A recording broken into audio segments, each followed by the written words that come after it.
Hi, everyone. My name is Greg Whiting, and I'm an associate professor here in the Mechanical Engineering Department at CU. I've been at CU now for just over 3 years, having previously worked in industrial research at both the Xerox Palo Alto Research Center and more recently for Google X.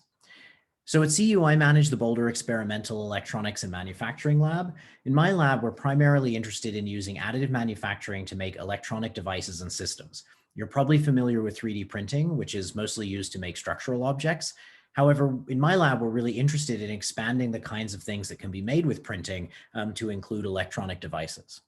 One of the things that I really love about this research area is that it's very multidisciplinary. We study electronic materials, we develop print processing techniques, we create novel devices and carry out their electrical characterization, and we build complete integrated systems. We work with lots of other groups, both in the US and around the world, as well as with people in the communities that our research could impact.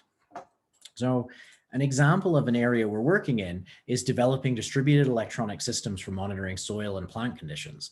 In one project, we use printing to make devices that can monitor soil moisture and nitrate concentrations in order to optimize agricultural water, fertilizer, and energy use. Printing allows us to make large numbers of devices so that we can use lots of them to learn about the spatial variations of nitrate and moisture in a field. We make these devices out of biodegradable materials so that when they're no longer needed, they can simply degrade into the soil. Recently, we've also started developing sensors, printed sensors that can be implanted directly into plant tissue so that we can monitor the concentration of various chemicals directly in the plant itself. Another area of interest for us is off-planet manufacturing. For space missions, being able to manufacture functional electronics that you need on site is very useful. For example, we've been developing materials and processes to print reversible sorbent systems that remove carbon dioxide from enclosed spaces.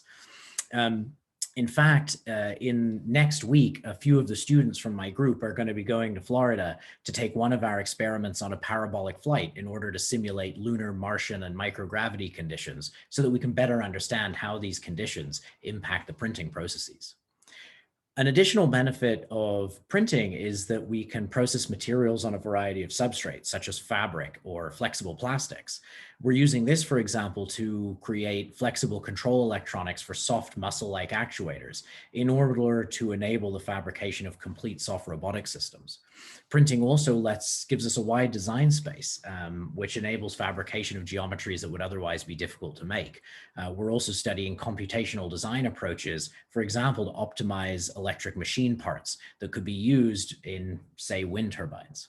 So that's a quick summary of what we do in my group. As you can see, we've got quite a diversity of projects going on, but they're really all centered around using printing for the manufacturing of functional systems and then applying the materials, process, and devices that we study to fulfill important technological needs.